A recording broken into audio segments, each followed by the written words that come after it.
이미 여러분들이 제목을 보시고 어느 정도 이제 눈치를 채셨으리라 생각됩니다. 산상수훈, 뭐 모든 그리스도인들이 잘 알고 있는 그런 내용이죠. 그래서 이 산상수훈에 대해서 우리가 이제 앞으로 그 중에서 이제 일부죠.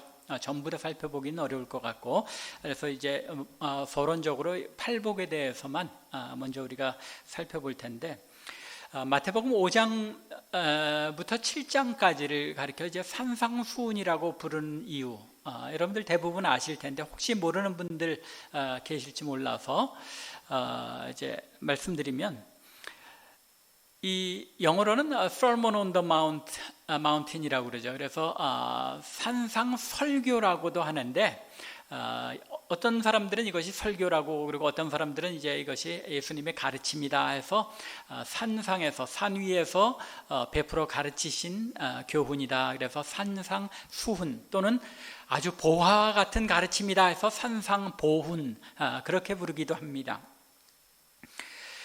또 이 산상수훈이라고 부르는 또 하나의 이유 중에 하나는 이와 비슷한 내용의 말씀이 누가복음에도 있습니다.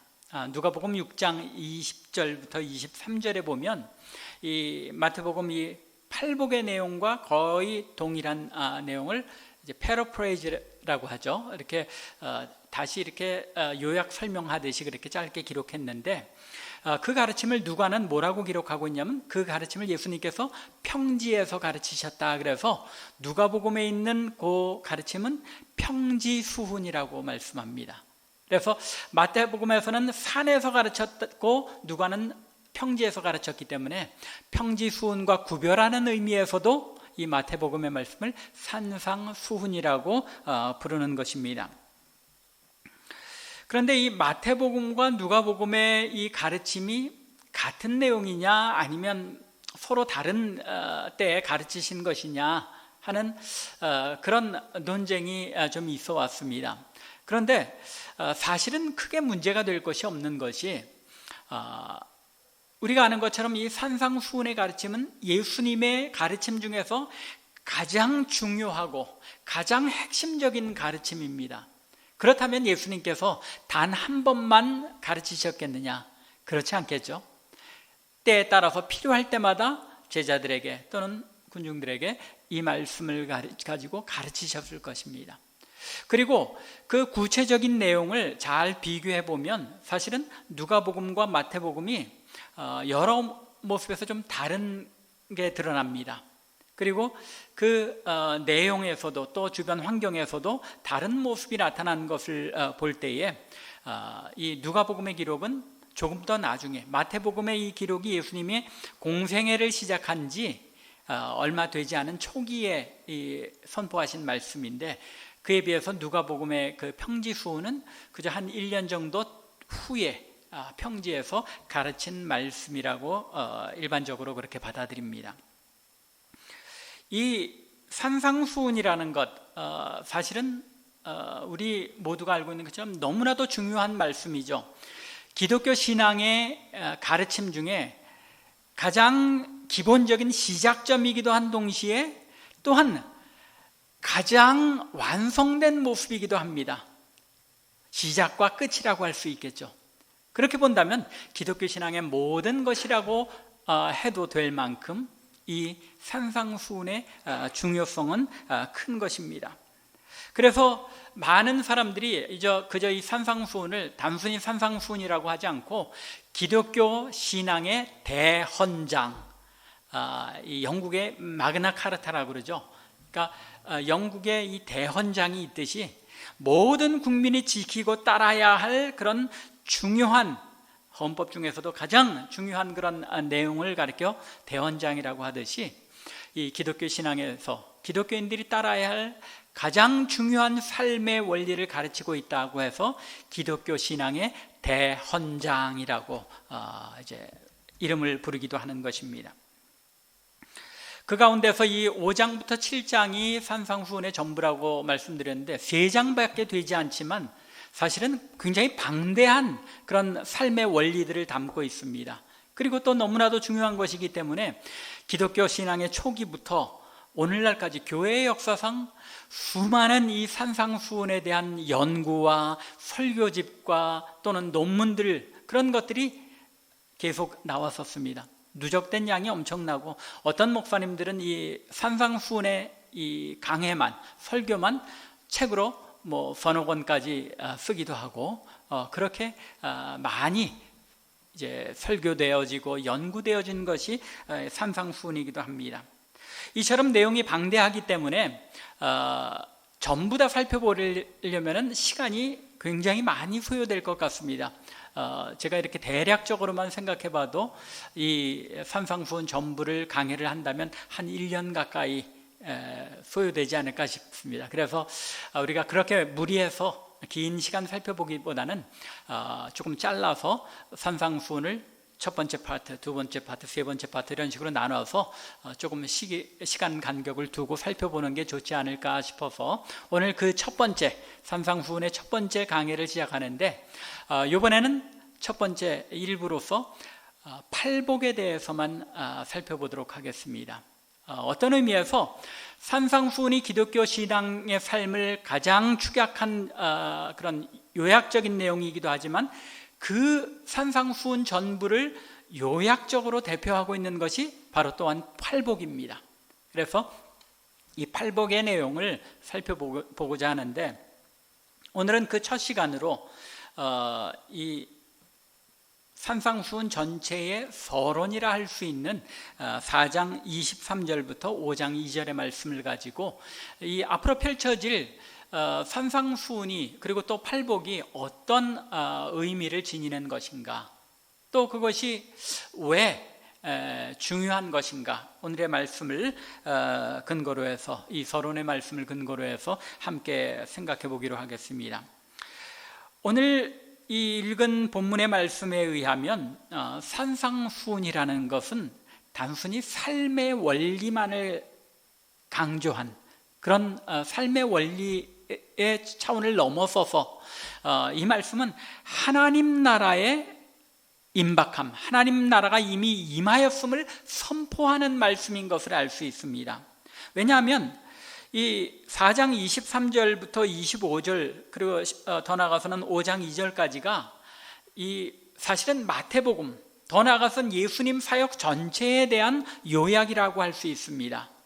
그래서 9장 35절에도 보면 이 4장 23절과 동일한 말씀이 등장하는데, 예수님의 사역에 대해서 어떻게 마태가 요약을 하고 있는지 한번 23절을 다시 보시기 바랍니다. 예수께서 온 갈릴리에 두루 다니사 그들의 회당에서 가르치시며 천국 복음을 전파하시며 백성 중에 모든 병과 모든 약한 것을 고치시니. 몇 가지로 요약하고 있습니까? 예수님의 사역을 세 가지로 요약하고 있는데, 그 첫 번째는 무엇입니까? 갈릴리에 두루 다니시면서 회당에서 가르치셨다는 것입니다. 그리고 예수님의 사역의 두 번째 요소는 가르치실 뿐만 아니라 전파하셨는데, 무엇을 전파하셨다고 말씀합니까? 천국 복음을 전파하셨다라고 말씀합니다.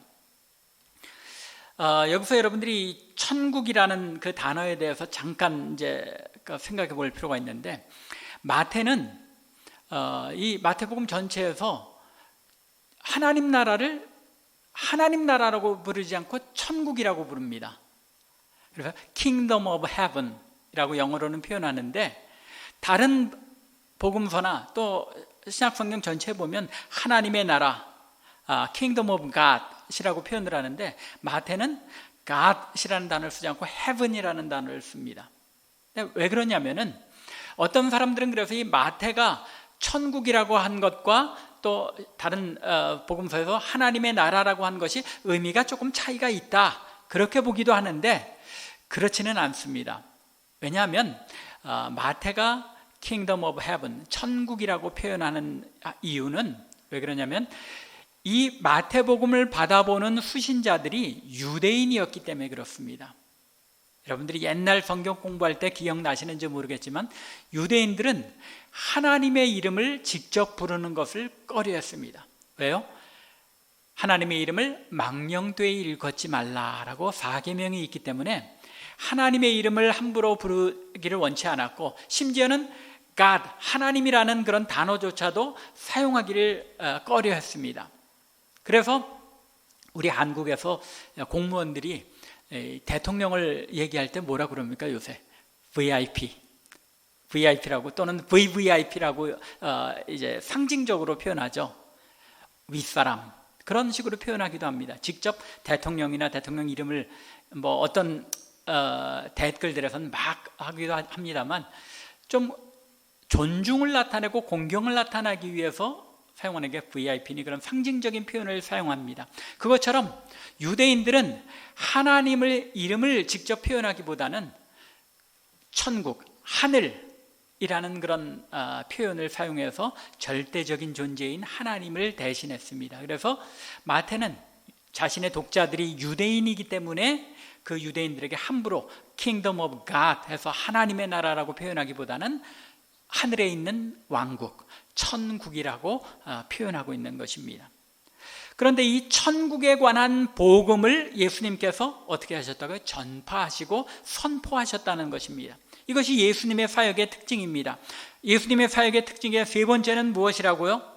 모든 백성의 병과 모든 약한 것을 고치셨다라는 것입니다. 이 세 가지 활동 가운데 사실 가르치시고 천국 복음을 선포하신 것은 어떤 의미에서는 하나의 활동이라고 할 수 있겠죠.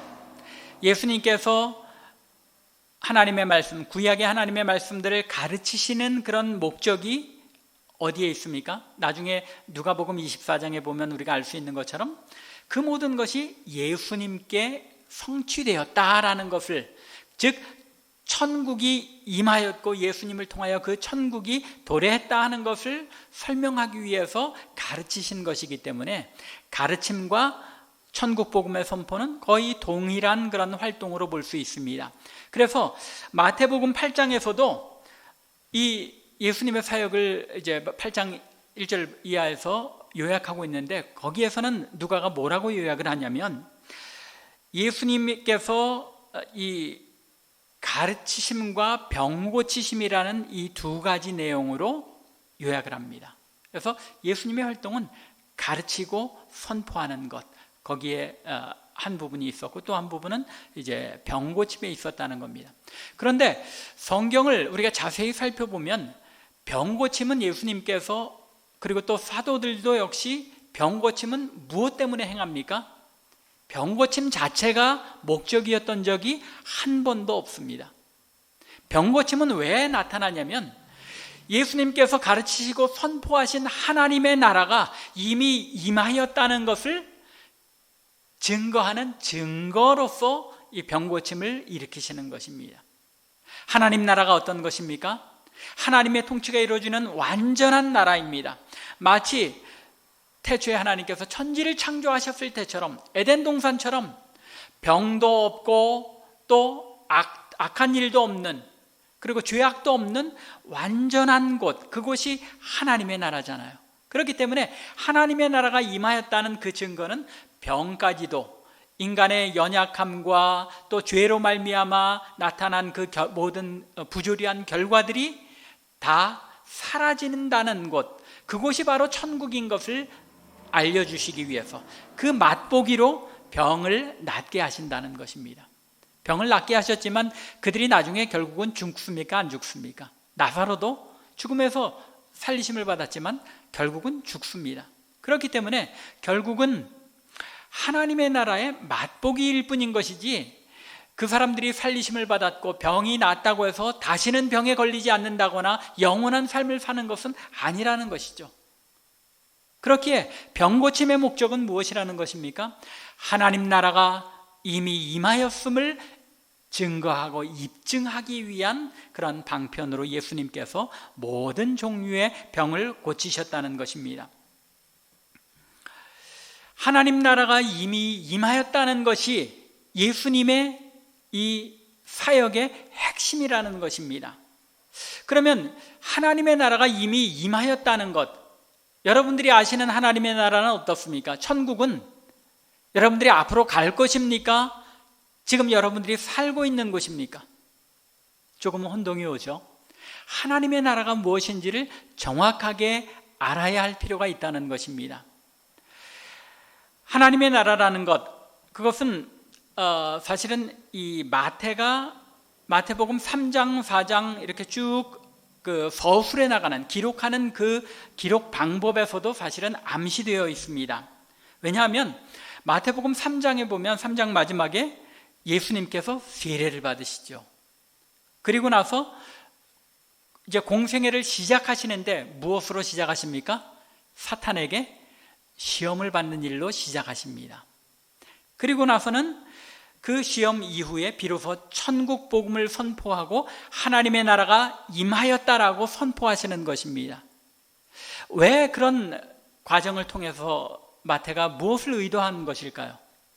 예수님께서 세례받고 공생애를 시작하신 것, 그것이 바로 예수님께서 드디어 왕이 오셔서 하나님의 나라, 왕국이 이 땅에 임하였고, 그 왕국은 무엇과 싸우는 왕국입니까? 사탄과 싸우는 왕국이며, 그 사탄과 싸움으로 시작해서 하나님의 나라는 이미 예수 그리스도께서 이 땅에서 왕으로서의 사역을 시작하심으로써 그 나라는 이미 임하였다는 것입니다. 그리고 나서 이 하나님 나라의 선포를 사탄과의 이 대결, 시험의 대결로서 선언하신 후에 이 세상에 하나님 나라가 이미 임하였음을 선포하시고 가르치셨다는 것입니다. 그렇기에 하나님 나라는 이미 예수님께서 이 땅에 오심으로써, 왕이 이 세상에 오심으로써 그 나라는 시작이 된 것이라는 말입니다. 마태복음 12장 28절에서 예수님께서 이 귀신을 쫓아내는 것에 대하여 유대인의 종교 지도자들이 내가 무슨 권리로 귀신을 쫓아내고 이런 권세를 행하느냐라고 묻자 뭐라고 말씀하십니까? 내가 하나님의 성령을 힘입어 귀신을 쫓아내는 것이면 하나님의 나라가 이미 너희에게 임하였느니라. 예수님께서 귀신을 쫓아내고 병을 고치시고 하는 이 모든 사역이 하나님의 성령을 힘입어서 하는 것이라면 하나님의 나라는, 하나님 나라의 통치와 다스림은 이미 이 땅에 임했다는 것입니다. 그렇게 하나님 나라라는 것은 주님께서 자신을 왕으로 선포하시고 왕으로 다스리시는 곳, 그곳이 바로 하나님의 나라라는 것입니다. 왕이 다스리는 영역, 그것이 어디입니까? 왕국이잖아요. 왕국. 그렇게 그 나라가 눈에 보이는 이 현지의 이 땅의 영역으로서는 아니지만 하나님께서 다스리심을 인정하고 그 하나님을 왕으로 섬기며 순종하는 하나님의 백성들의 삶의 영역은 무엇입니까? 하나님의 나라인 것입니다. 그렇기에 예수님께서 뭐라고 말씀하십니까? 하나님 나라가 너희 안에 있다라고 말씀하시는 것입니다. 하나님의 나라, 여러분들 안에 있다는 것 무슨 뜻입니까? 여러분들 마음에, 여러분들 속에 하나님의 나라가 이미 임하였다는 것이 무슨 뜻입니까? 우리의 마음 속에 하나님을, 예수 그리스도를 우리의 왕으로, 우리의 주로 섬기는 그 믿음을 가지고 살아간다면 그곳이 어디라는 겁니까? 하나님의 나라라는 것입니다. 그렇게 여러분들이 살아가는 그 삶의 영역은 언제든지 두 가지 가능성이 있습니다. 하나님의 나라가 될 수도 있고 이 세상 사탄의 다스림의 영역이 될 수도 있는 것입니다. 여러분들이 아무 생각 없이 여러분들의 비즈니스나 학교나 또는 여러분들의 있는 모든 곳에서 하나님에 대하여 생각하지 않고 하나님과는 관계없는 그런 삶을 살아간다면 그곳은 하나님의 나라가 될 수 없는 것이죠. 그러나 반대로 여러분들이 심지어 설거지를 하든지 또는 청소를 하는 중에서라도 하나님의 영광을 위하여 하나님의 백성다운 모습으로 이 일들을 행합니다 라고 고백하며, 믿음으로 고백하며 행하는 그곳은 하나님의 나라라는 것입니다. 어떤 청소부가 그런 멋있는 대답을 했다고 하죠.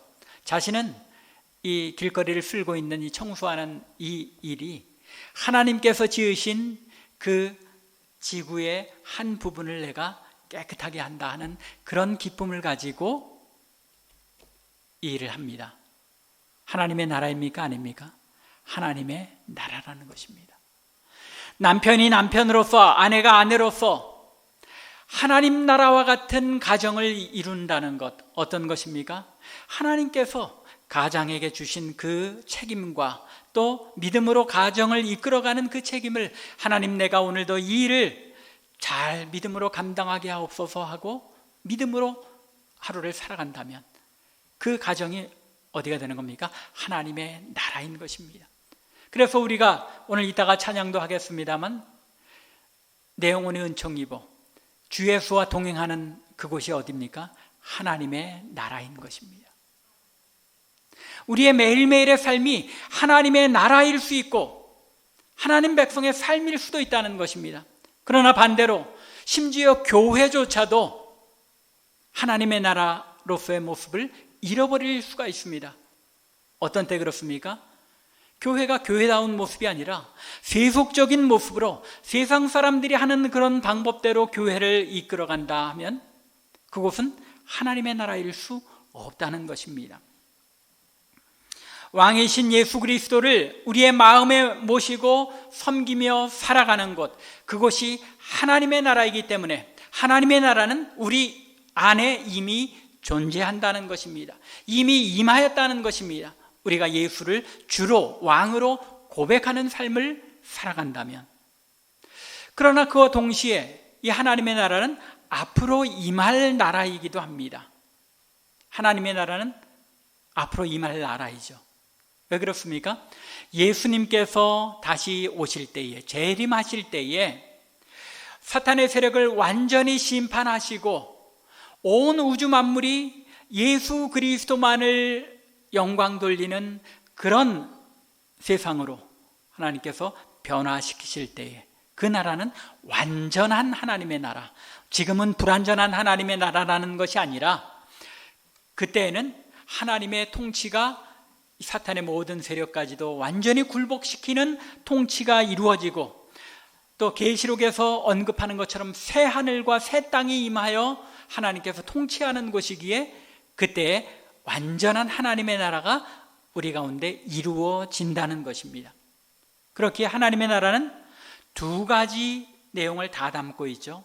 하나는 이미 우리 안에 이루어진 임한 하나님의 나라가 있고 또 하나는 앞으로 장차 예수님께서 임하실 때 이루어질 완전한 하나님의 나라가 있다는 것입니다.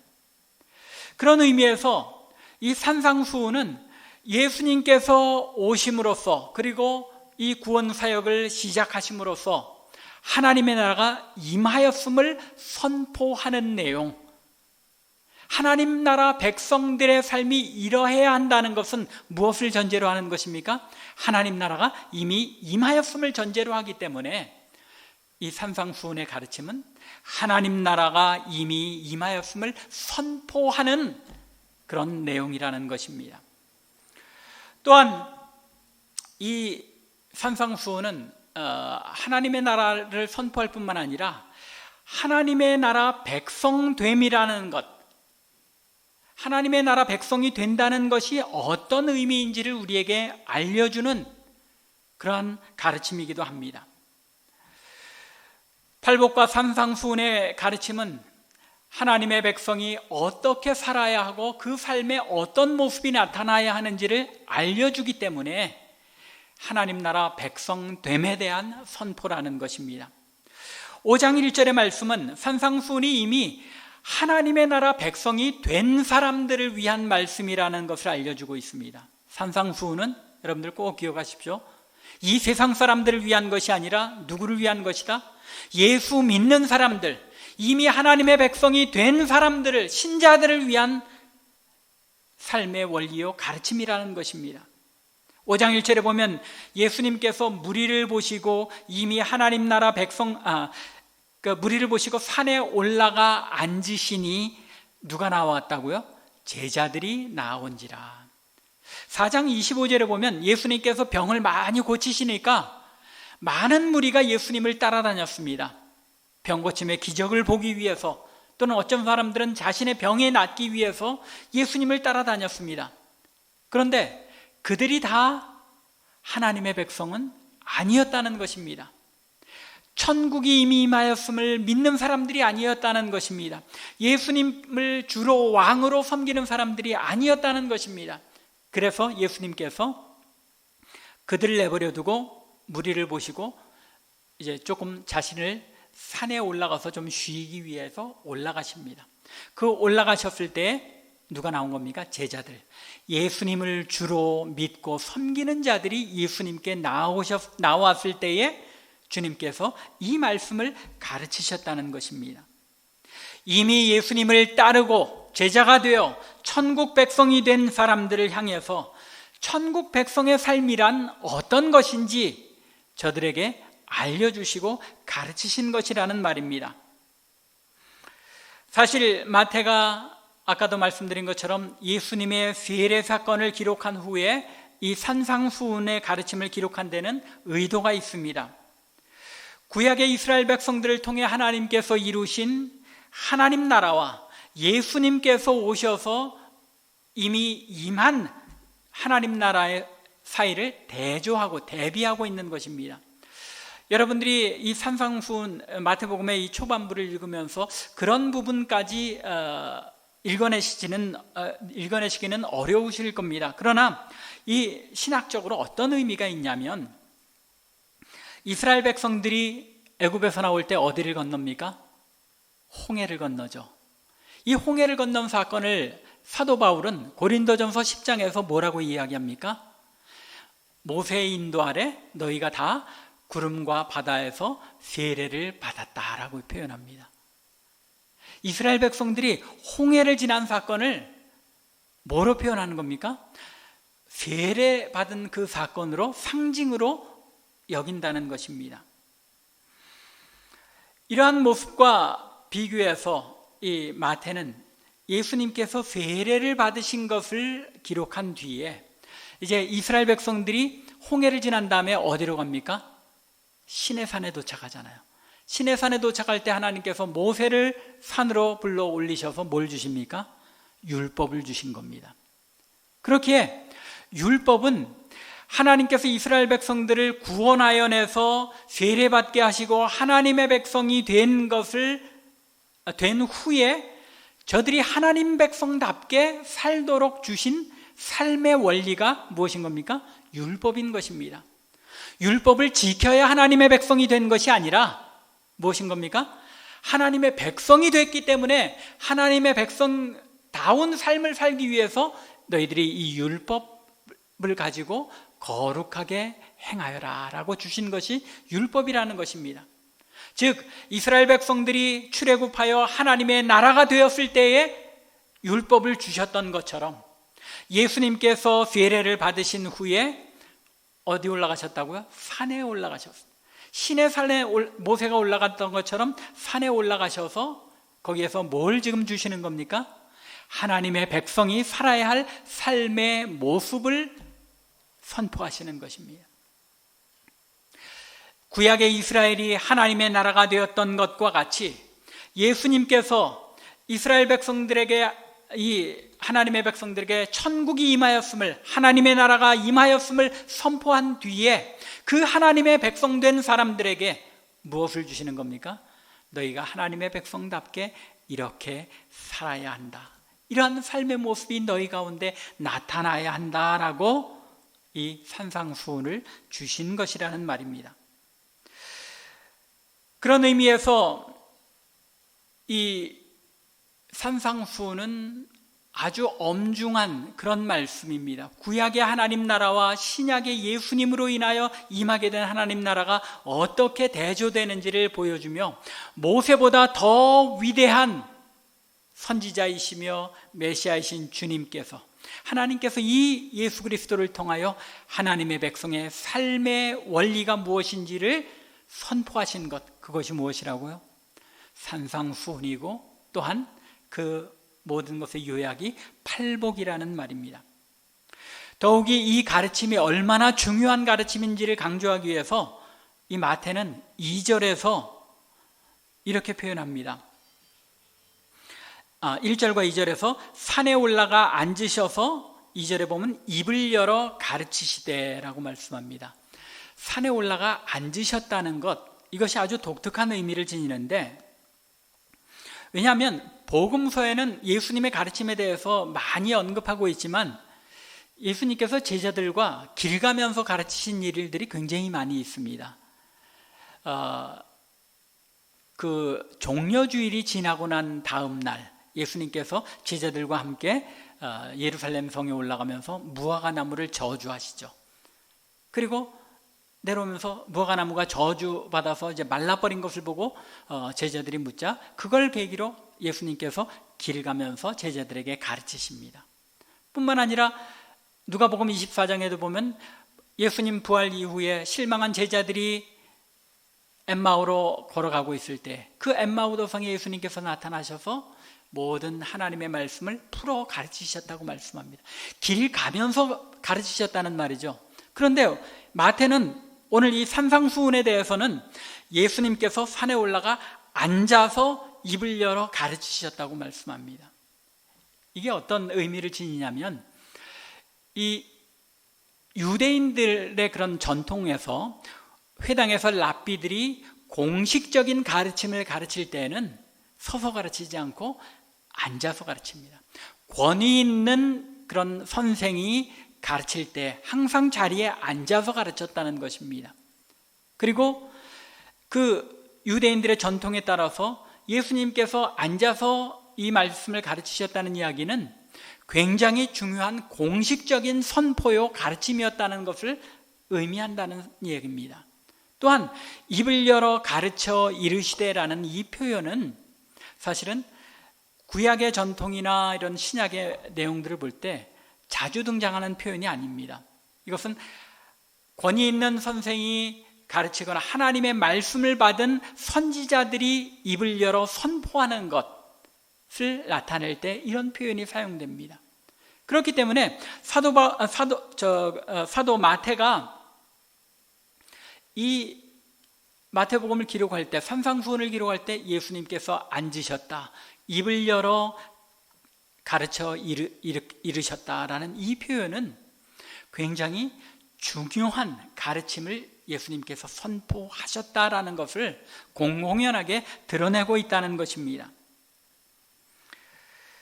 이런 의미에서 산상수훈은 아주 중요한 그런 가르침인 것을 이 마태가 의도적으로 강조하며, 또한 그것이 하나님 나라의 선포이며, 또한 구약의 이스라엘 백성들이 가졌던 것 같이 새로 시작된 영적인 하나님의 나라, 예수 그리스도를 통하여 이루어진 신약의 하나님 나라 백성들에게 주어진 중요한 삶의 원리인 것을 강조하고 있다는 것입니다.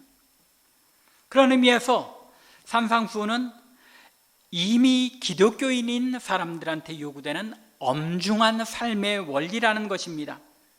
하나님의 백성이 아닌 사람에게는 이 산상수훈은, 이 삶의 원리는 이룰 수 없는 이상적인 윤리 도덕적인 것에 불과하죠. 그런 목적에 불과합니다. 왜 그렇죠? 이 내용들을 한번 여러분들이 자주 읽으셨으니까 아시겠지만 여기에 나타난 삶을 이룬다는 것 자체가 이 세상 사람으로는 불가능하다는 것입니다. 그러나 거듭난 하나님의 백성들에게는 이미 우리가 하나님의 백성이 되었기에 이 삶의 내용들을 지키고 또 삶에 나타낼 수밖에 없다는 것입니다. 왜요?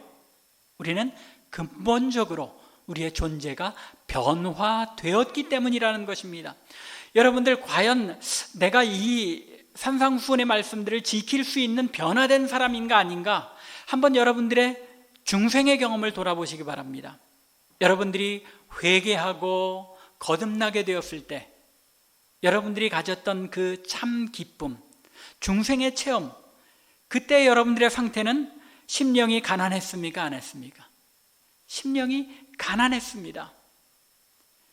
애통했습니까? 안 했습니까? 내가 죄인인 것에 대하여 늘 애통하는 마음이었습니다. 또한 온유한 마음이 우리 가운데 일어났습니다. 의에 주리고, 하나님의 그 의에 주리고 목마름이 있었습니다. 또 다른 사람들을 긍휼히 여기는 마음들이 여러분 거듭나자마자 여러분들의 삶 속에 있었습니까? 없었습니까? 이런 팔복에 나타나는 모든 요소들이 우리가 거듭난 체험을 했을 때 우리 안에 있었다는 것입니다. 아니, 저절로 있었던 것이 아니라 어떻게 주어진 것입니까? 성령께서 우리를 변화시키셨기 때문에 중생의 체험과 더불어 이런 산상수훈에서 지켜야 하는 삶의 요소를 얼마든지 지킬 수 있을 정도로 우리를 변화시키고 우리의 존재를 새로운 삶으로 인도하셨다는 것입니다. 그렇기에 우리가 차차 살펴보게 되겠지만 이 팔복과 산상수훈의 가르침은 하나님의 백성으로서 우리가 지켜갈 수 있을 뿐더러 반드시 나타나야 하는 그런 삶의 모습이라는 것입니다. 하나님 나라 백성으로서의 이러한 성품은 우리가 태생적으로 타고난 것은 아닙니다. 성령의 역사로 말미암아 우리 안에 주어지고 새로 태어난 존재가 되었기 때문에 이루어진 변화된 성품이라는 것입니다. 이러한 사실이 팔복의 내용 가운데서 분명하게 나타나는 것입니다. 팔복의 표현들을 엄밀히 살펴보면 복이라는 것, 하나님의 백성으로서 우리가 복을 누린다는 것은 어떤 행동을 함으로써 외부로부터 주어지는 어떤 것이 아니라는 것입니다. 우리 안에 내재하는 상태라는 것입니다. 심령이 가난한 자는 복이 있나니, 이미 심령이 가난하기 때문에 그 사람의 심령이 가난한 것 자체가 복이라는 겁니다. 내가 심령이 가난해지려고 몸부림치고 애써서가 아니라 우리의 존재가 진정으로 하나님을 왕으로 하나님의 백성다운 삶을 내가 하나님께 순종함으로 살아드리겠다는 이런 각오와 결단을 가지고 있으면 이러한 팔복의 상태가 우리 안에 나타나게 된다는 것입니다. 우리가 거듭나음을 체험했을 때 말씀드린 것처럼 이러한 상태가 우리에게 주어진 것을 우리는 분명히 압니다. 즉 팔복은 하나님의 백성으로서의 성령으로 말미암아 우리의 존재가 변화될 때에 우리 속에 녹아들어온 하나님 나라 백성의 성품이라는 것입니다. 이미 우리에게 주어졌던 우리의 하나님의 백성다운 성품의 모습이라는 것입니다. 그런데 문제는 무엇입니까? 이러한 변화된 성품이 우리 안에 지속적으로 나타나지 못하고 있다는 데 있는 것입니다. 우리는 세상과는 다른 삶을 살아내도록 부르심을 받은 사람들입니다. 하나님께서 우리를 어떤 목적으로 부르셨는지 우리가 이미 베드로전서 2장 9절을 통해서 살펴보았지 않습니까? 너희는 택하신 족속이요 왕같은 제사장들이요 거룩한 나라요 그의 소유된 백성이니 이는 너희를 어두운 데서 불러내요. 이 어두운 세상에서 우리는 불러내심을 받은 사람이라는 것입니다. 불러내어 그의 기이한 빛에 들어가게 하신 이의 아름다운 덕을 선포하게 하려 함이니라.